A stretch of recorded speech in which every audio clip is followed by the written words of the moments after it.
एकदम जबरदस्त तरीके से आज आपके कक्षा 10वीं गणित अध्याय 2 जो कि दो चरों का रैखिक समीकरण है उसके प्रश्नावली 3 की शुरुआत इस वीडियो सेशन के अंतर्गत करने वाले हैं। इसके पहले के जितने भी सवाल हैं सारे के सारे आपके करा दिए गए हैं और डिस्क्रिप्शन बॉक्स में उनका लिंक भी दे दिया गया है जिसे आप डिस्क्रिप्शन बॉक्स पर क्लिक करके वहां जाकर के देख सकते हैं। यदि नहीं देखा है तो डिस्क्रिप्शन बॉक्स में आपको टेलीग्राम चैनल का लिंक, व्हाट्सएप ग्रुप का लिंक भी आपको मिल जाएगा, उसे भी ज्वाइन कर लीजिएगा। कहीं ना कहीं से उससे भी आपको फायदा मिलने वाला है।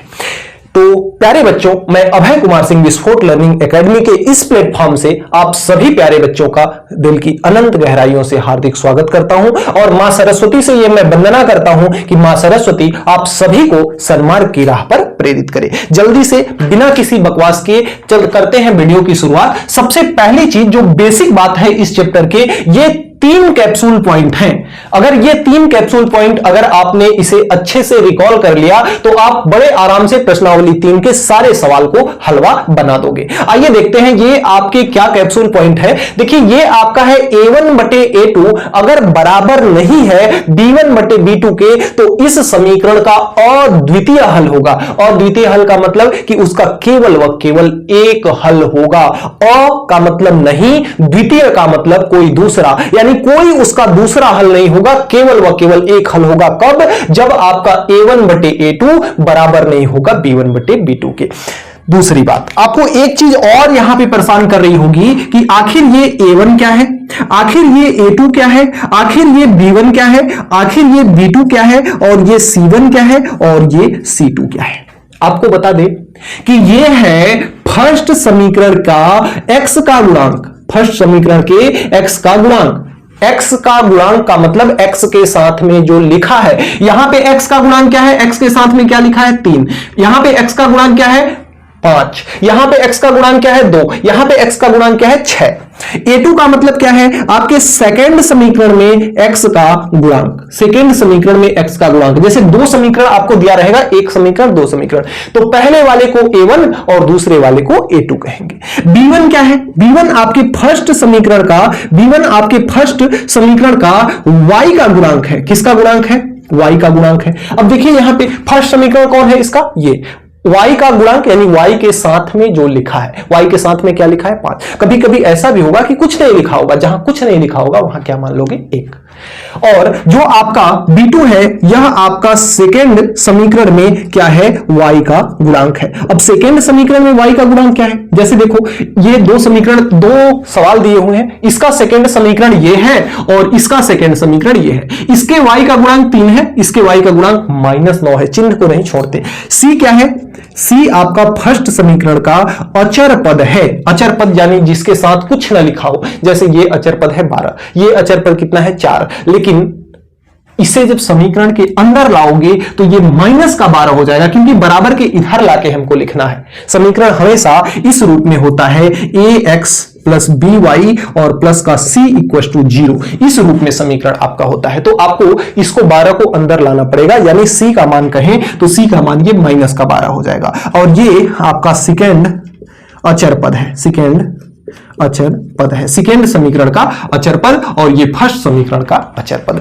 इतनी बेसिक अगर बातें समझ में आ गई हो तो आइए चलते हैं, अब करते हैं शुरुआत।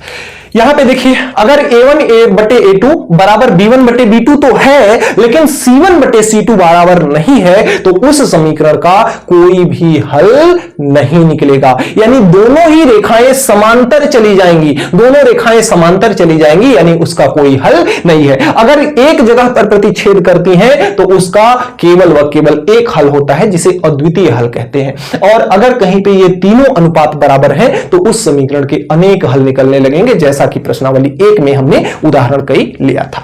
अब यहां पे जो आपका सवाल नंबर 1 है, सवाल नंबर 1 कहता है कि दर्शाइए कि, यानी कि सिद्ध करना है कि समीकरण का निकाय एक अद्वितीय हल है। एक क्या है? अद्वितीय हल है। सबसे पहले इसमें आप मान निकालो a1 का, मान निकालो a2 का, मान निकालो b1 का, मान निकालो b2 का, मान निकालो c1 का, मान निकालो c2 का। a1 यानी पहले समीकरण में x का गुणांक, दूसरे समीकरण में x का गुणांक, पहले समीकरण में y का गुणांक कितना 5, दूसरे समीकरण में y का गुणांक 3, पहले समीकरण में अचर पद कितना, -12। दूसरे समीकरण में अचर पद कितना, -4। हालांकि ये अचर पद से अभी मतलब नहीं है, क्योंकि अद्वितीय हल में यहां सी का कोई चर्चा नहीं होता, केवल a1/a2 बराबर b1/b2 देखना होता है कि आपस में बराबर है या नहीं है। तो यहां पे देखते हैं a1/a2 करते हैं और b1/b2 करते हैं। देखते हैं क्या है। a1/a2 a का मान कितना है, 3/5 बराबर b1 का मान कितना है, 5/3। अब आप बताइएगा कि क्या 3/5 जो है 5/3 के बराबर हो सकता है क्या, यह बराबर नहीं हो सकता। तो चूंकि यहां पे a1/a2 का मान b1/b2 के बराबर नहीं है, लिखिएगा कि ये चूंकि यहां जो है a1/a2 बराबर नहीं है b1/b2 के, अतः समीकरण का अद्वितीय हल है,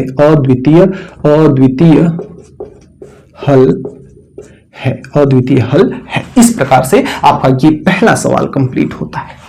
आइए देखते हैं दूसरा, जो कि दूसरा आपका कहता है कि दर्शाइए कि निम्न समीकरण के निकाय का अनंत अनेक हल है, अंततः अनेक हल है, यानी कि आपको ये वाला क्या करना है, सिद्ध करना है। आइए देखते हैं। यहां पे आपका अगर देखें a1 का मान, तो a1/a2 निकालो मान इसका भी। a1 का मान कितना है, 2 है। a2 का मान कितना है, 6 है। और b1 का मान कितना है, -3 है। b2 का मान कितना है, -9 है। c1 का मान कितना है, -5 है। और c2 का मान कितना है, -15 है। देखिए बराबर के जब उधर चीजें लिखी रहे हो तो माइनस आप ऑलरेडी लिख लीजिएगा, उससे कोई दिक्कत नहीं होगा।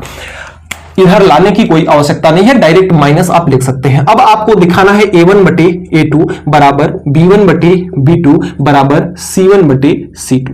आइए देखते हैं a1 का मान कितना है, a1 का मान है 2, तो 2/6 है। और ये कितना है, -3/-9 और बराबर इधर आपका है -5/-15। ये देखिए 2 एकम 2, 2 तिहाई 6, 3 एकम 3, 3 त्रिका 9, 5 एकम 5, 5 तिहाई 15। माइनस से माइनस गया, माइनस से माइनस गया। यहां भी कितना आया, 1/3। यहां भी कितना आया, 1/3। यहां भी कितना आया, 1/3। अब यहां पे लिखिएगा कि चूंकि क्या लिखेंगे, लिखिएगा यहां पे कि चूंकि जो आपका समीकरण है उस समीकरण में a1/a2 बराबर है b1/b2 के, और यह बराबर है c1/c2 के। ये सभी का मान कितना है, 1/3 है। अतः समीकरण के अंततः अनेक हल हैं। कैसे हल हैं, अनेक हल हैं, क्योंकि आपने यहां देखा कि जब ये तीनों बराबर होते हैं तो उस समीकरण के अनेक हल पाए जाते हैं। तो इस प्रकार से पहला और दूसरा सवाल बड़े आसानी पूर्वक आप बना सकते हो, मात्र एक कंसेप्ट के आधार पर।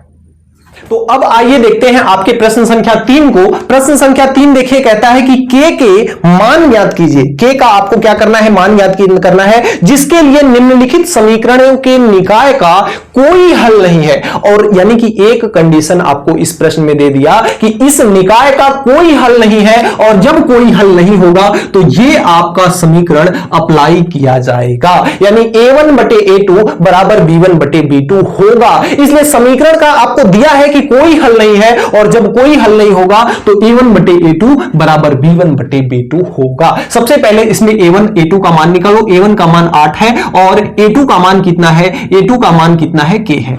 यहां से अगर b1 का मान निकालें तो b1 का मान 5 और b2 का मान कितना है, 10 है। ठीक है, और आप जानते हो आपको दिया हुआ है, इस चीज को जरूर लिखोगे कि दिया है, क्या दिया हुआ है कि समीकरण का कोई हल नहीं है। तो कोई हल अगर नहीं है तो आपके पास दिया जो है वह क्या है, वह दिया हुआ है a1/a2 बराबर b1/b2।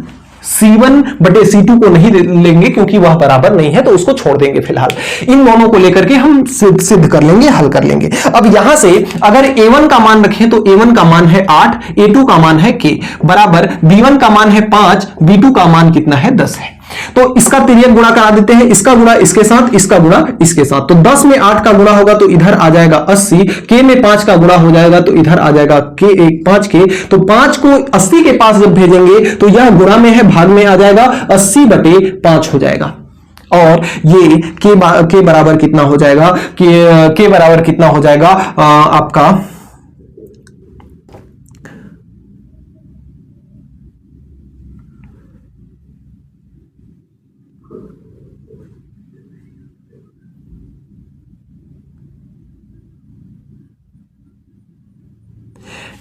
5 एक कम 5 और ये 30 बचेगा, 5 छक 30, 16 पंचे कितना हो जाएगा आपका 80। तो यहां से के का मान कितना आ जाएगा आपका 16, यही आपका हो जाएगा आंसर। अगले क्रम में आइए इसके दूसरे पार्ट को देखते हैं। दूसरे पार्ट में आपका a1 का मान कितना है, k है, और a2 का जो मान है, a2 का मान कितना है, a2 का मान है आपका 12। इसी प्रकार से b1 का मान है 3 और b2 का मान कितना है, k है। आपके पास जो दिया है वह क्या चीज है, आपके पास दिया है, क्या दिया है, दिया है आपका कि समीकरण का कोई हल नहीं है, और जब कोई हल नहीं होता है तो a1 बटे a2 बराबर होता है b1 बटे b2 के। आइए देखते हैं, इसी पे लगाते हैं। a1 का मान कितना है, a1 का मान k है, k रख लो, इसका मान कितना है 12 है, बराबर b1 का मान कितना है 3 है, इसका मान कितना है k है। k में k का गुणा होगा तो ये आपका हो जाएगा k का स्क्वायर, 12 में 3 का गुणा होगा तो 12 तिहाई हो जाएगा 36। 36 को आप लिख सकते हो, इधर k का स्क्वायर है, 36 को आप लिख सकते हो 6 का स्क्वायर, स्क्वायर से स्क्वायर खत्म, k बराबर कितना आ गया आपका,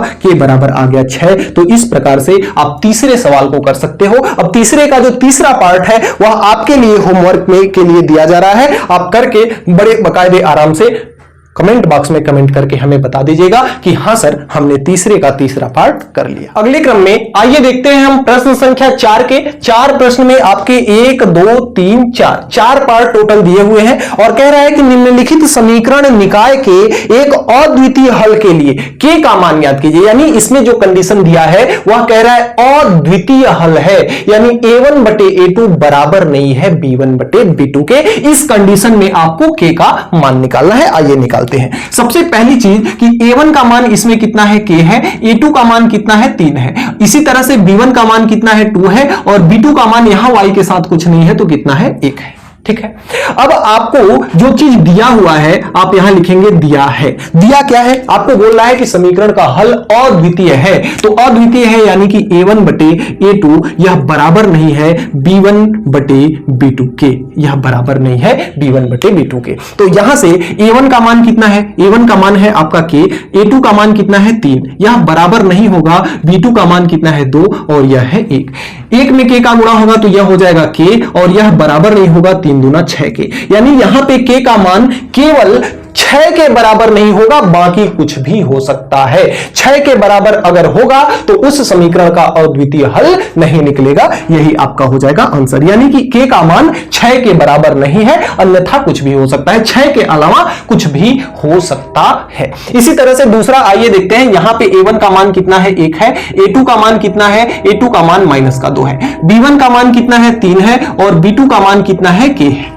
ठीक है, आइए इस पे भी लगाते हैं। दिया क्या है आपको, आपके पास दिया है, आपके पास दिया है क्या कि a1 जो है a1 बटे a2 बराबर नहीं है b1 बटे b2 के, ये चीज आपको दिया है। अब a1 का मान कितना है 1 है, 1 बटे -2 है इक्वल टू ये 3 बटे कितना है k है।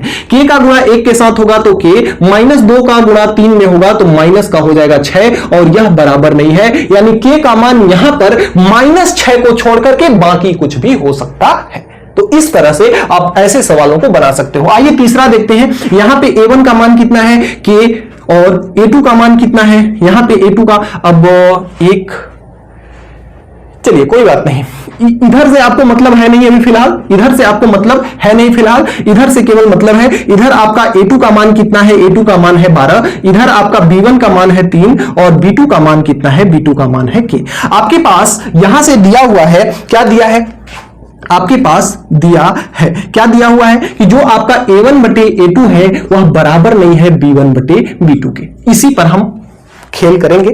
अब a1 का मान कितना है, यहां से a1 का मान है k बटे a2 का मान कितना है 12, यह बराबर नहीं है इसके 3 बटे k के। अब k का मान कितना हो जाएगा, k का स्क्वायर और 12 तिहाई कितना हो जाएगा 36 और यह बराबर नहीं है। अब 36 का किसका स्क्वायर होता है, 6 का स्क्वायर, तो यहां से k बराबर कितना, किसके बराबर नहीं होगा, 6 के बराबर नहीं होगा, यानी k 6 के बराबर छोड़ करके बाकी कुछ भी हो सकता है। तो इस तरह से आप इस सवाल को कर सकते हो। क्या बात है, सब में 6 ही मान आ रहा है, क्या बात है, सब में 6 ही मान आ रहा है। एक सेकेंड, चौथा, चलिए बहुत अच्छा, सबका 6 मान आ रहा है, कोई दिक्कत की बात नहीं है। और एक चीज और, जहां पे स्क्वायर हटाएंगे वहां प्लस माइनस दोनों लगा लेंगे, इसमें प्लस 1 मिनट फ्रेम देख लो, फ्रेम कट रहा है क्या, हाँ, थोड़ा सा फ्रेम यहां से कट गया है, इसको आप लोग इसको क्या करना, यहां पे लिख लेना, इसका मान मैं यहां पे लिख दे रहा हूं कि यानी कि के स्क्वायर जब हटाएंगे, यानी के स्क्वायर बराबर 36 है तो 36 को लिख सकते हैं 6 का स्क्वायर। जब स्क्वायर हटाते हैं तो प्लस माइनस का चिन्ह आता है, यानी कि बराबर नहीं है प्लस माइनस 6 के, तो इसका आंसर कितना हो जाएगा प्लस। तो इस तरह से देखिए आपके एकदम हलवा हलवा प्रश्न है, चौथे को आप लोग बना लीजिएगा। आइए चलते हैं अब सवाल नंबर 5 पर। आइए चलते हैं सवाल नंबर 5 पर। अगले क्रम में जो आपका प्रश्न संख्या 5 है, प्रश्न संख्या 5 कहता है कि निम्नलिखित समीकरण के निकायों के लिए के का मान आपको ज्ञात करना है, जबकि समीकरण निकाय के अंततः अनेक हल है, और जब अनेक हल है तो इस कंडीशन को फॉलो करेगा। आइए देखते हैं, सबसे पहले इसमें a1 a2 का मान निकालते हैं। a1 यानी पहले समीकरण में x के साथ 2 है, a2 यानी दूसरे समीकरण में x के साथ k - 1 है। कितना है? k - 1 है। अगर हम यहां से b1 निकाले तो b1 का मान पहले समीकरण में y के साथ 3 है, और b2 निकाले तो b2 में y के साथ दूसरे समीकरण में k + 2 है।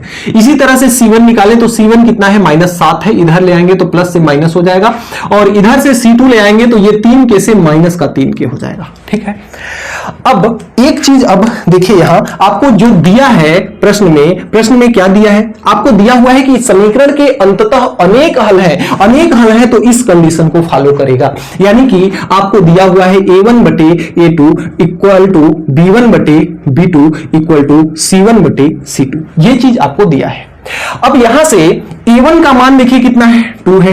a2 का मान कितना है? k - 1 है, तो k - 1 हो गया। b1 का मान कितना है? b1 का मान 3 है। b2 का मान कितना है? k + 2 है, तो k + 2 हो गया, इक्वल टू इसका मान कितना है? -7 है, और इसका मान कितना है? -3k है। अब यहां देखिए दो पैरामीटर है, चाहे तो इन दोनों को लेकर के आप हल कर दीजिए, चाहे तो इसको और इसको लेकर के हल कर दीजिए, बात बराबर है, k का मान सेम आएगा। आइए सबसे पहले इसको हल करके बताते हैं आपको। k + 2 का गुणा 2 के साथ होगा तो ये आपका होगा 2k प्लस का 4, और इक्वल टू इसका गुणा इसके साथ जब होगा तो ये कितना होगा? 3k माइनस का कितना हो जाएगा? माइनस का हो जाएगा 3। ठीक है, अब यहां से 3k को 2k के पास ले आइए, यानी 3k के पास 2k को ले जाइए, तो 3k के पास जब 2k जाएगा तो यह प्लस से किसमें हो जाएगा? माइनस का हो जाएगा। और यहां 4 के पास ले आइए 3 को, तो 4 के पास जब 3 को ले आएंगे तो 3 माइनस का है, किसमें हो जाएगा? प्लस का हो जाएगा। तो यहां से 3k में से 2k निकला तो क्या बचा? k बचा। 4 और 3 कितना होता है? 7। ठीक है, आई बात समझ में? अब यहां से आइए इन दोनों को लेकर के हल कर ले। यहां पे कितना है? 2 बटे k - 1 है। यहां पे कितना है? ये माइनस से तो माइनस कट जाएगा, 7 बटे कितना है? 3k है। ठीक है, 3k का मल्टीप्लाई 2k के साथ होगा तो 3 दूना 6k हो जाएगा, इसका मल्टीप्लाई ये होगा तो 7k, और माइनस का कितना हो जाएगा? 7 हो जाएगा। अब 6k को इधर ले आइए, 7 को इधर ले आइए, तो 7 इधर आएगा तो प्लस का, 6k उधर जाएगा तो 7k माइनस का कितना हो जाएगा? 6k। 6k में से 7k में से 6k निकलेगा तो 1k बचेगा, 1k बराबर कितना हो गया? 7। यहां पे भी देखिए k बराबर 7 आया, यहां पे भी k बराबर 7 आया, तो जो k का मान है वह कितना आ गया? आपका 7। आइए देखते हैं इसके पार्ट नंबर 2 को। पार्ट नंबर 2 जो है आपका, इसमें a1 का मान कितना दिया हुआ है? k। a2 का मान कितना दिया हुआ है? 5। a2 का मान कितना दिया है? 5। इसी प्रकार से b1 का मान कितना दिया है? माइनस के साथ लेंगे, माइनस का 2। b2 का मान कितना दिया है? माइनस के साथ कितना? 3। इसी तरह से c1 का मान, अब इसमें देखिए माइनस लगाने की जरूरत नहीं है, ऑलरेडी बराबर के इधर दे दिया, तो इसका मान 4, और c3 का मान कितना? 6। अब लगाइए, जो चीज आपको दिया है उस चीज को लिखिए।